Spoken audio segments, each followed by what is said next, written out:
Joining me live now from Adelaide is the Shadow Foreign Minister Simon Birmingham.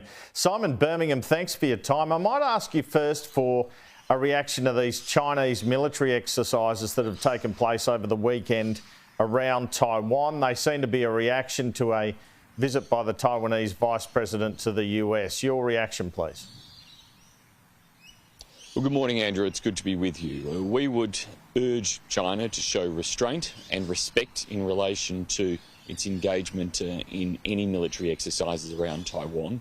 They, of course, are a concern when we see heightened levels of activity, because those types of heightened levels of activity just increase the risk and the potential for there to be some element of accident, some element of activity that causes an escalation, an unnecessary escalation, and that is a risk that none of us wish to see. And that's why we would urge, and we would expect the Australian government to urge, restraint from China. But of course, their increased militarisation, the build-up of their military, the activities we've seen across the South China Sea and elsewhere are all fundamental reasons why the defence of Australia and our engagement with the region continues to be so critical.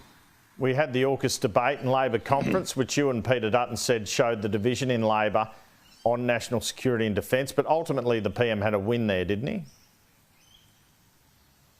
Well, ultimately the government managed to continue to stand by a policy that is integral to Australia's defence and national security future, and that's as it should be. But what the divisions demonstrated first and foremost was that Labor could never have initiated AUKUS. Anybody who thinks that a Labor government could have done as the Liberal National-led government did and initiate the AUKUS Pact is dreaming, because clearly the deep divisions would have seen them think this is impossible for us to do and to keep the country, or a party in that case, united. Of course, they came on board after the coalition government initiated. Now, we want to see bipartisanship, we want to see strength of delivery, but there are some real tests for Labor in terms of demonstrating they can make the hard decisions for the delivery of AUKUS over the next few years.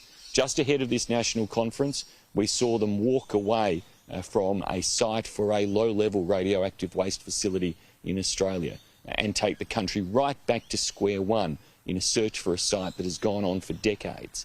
Now, they're going to need to demonstrate, and do so very quickly, that they can make the hard decisions around low-level radioactive waste for anybody to have confidence that they can make the even harder decisions around management and approach in relation to nuclear-powered submarines in the future.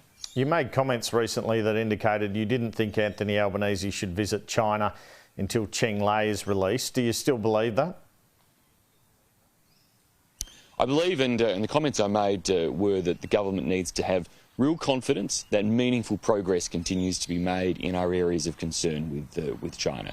Now, it's for the government to make sure they navigate and have confidence, and to explain how that confidence exists. So real progress means the continued elimination of the unfair, punitive, attempted coercion in an economic sense against Australia, removal of the tariffs on Australian wine, lifting of the other trade restrictions that are in place, but also progress in terms of fairer treatment of Cheng Lei, of Dr Young Hen Jun as well, making sure that in relation to those cases of detained Australians, we are seeing greater transparency, real progress in terms of ultimately their release. Now, clearly, I hope that the Prime Minister at the G20 meeting will be able to put some of these things directly to President Xi Jinping, and putting them directly to him advance Australia's national interest in terms of the outcomes we want to see, and that may open the door to facilitate a visit, but we do need to see that type of further progress,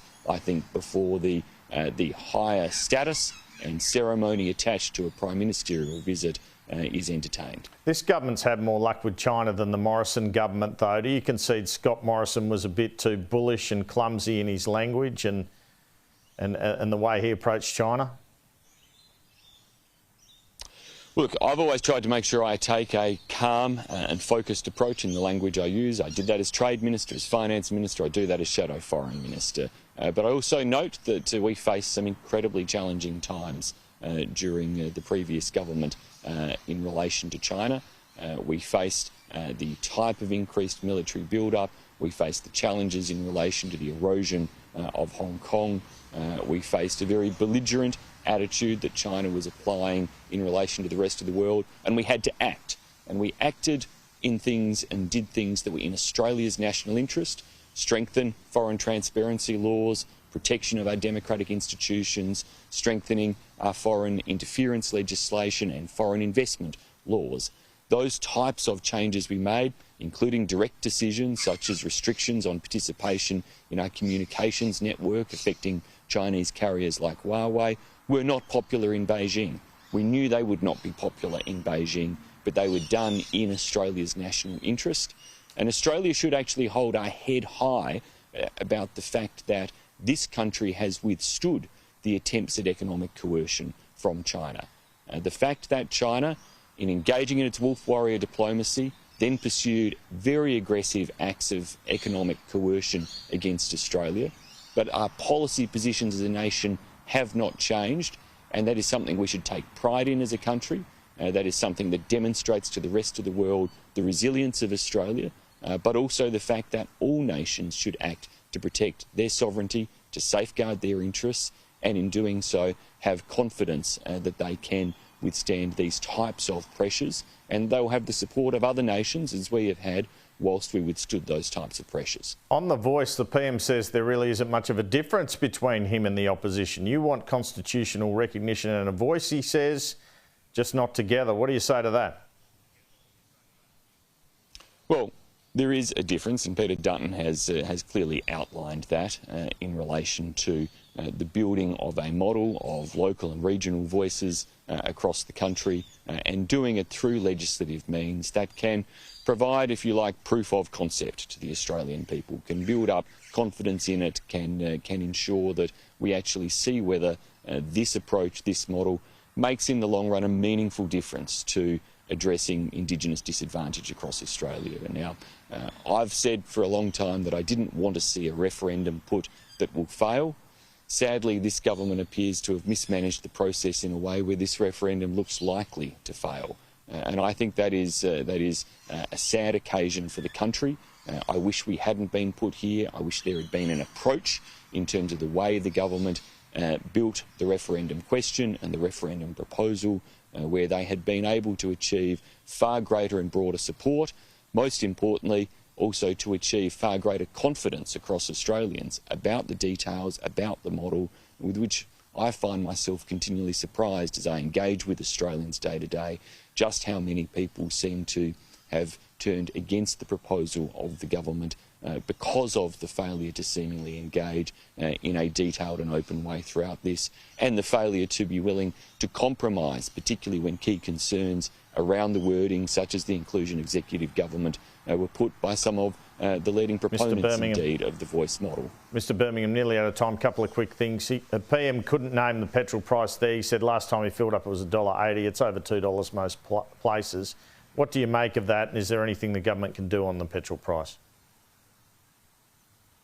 Well, look, the government needs to be addressing inflation overall, and when they handed down the budget earlier this year, many economists called it a budget that was expansionary, inflationary, and making a difficult problem worse. And Australians who are feeling real hip pocket pain at present, they want a government that is serious about addressing inflation, not a government that adds to the problem and makes it worse than would otherwise be the case. And that's where this government has got to show real spending restraint, and it's got to stop doing things that make the matter worse, including the type of industrial relations agenda it's taking forward, which is one that is only going to further hurt productivity in the Australian workplace. And by hurting that productivity, you're going to make costs worse right across the country and drive up costs for business, which is only going to further add to inflation and further weaken our economic position. And in a week where we saw around 20,000 full-time jobs lost out of the Australian economy,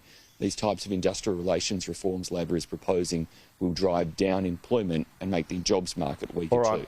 Finally, the intergenerational report to be released by the Treasurer this week shows blowouts in costs going forward of the NDIS, aged care and health, and challenges for productivity. No doubt they'll say you were in power 9 years, the government didn't do enough about it. What do you say to that?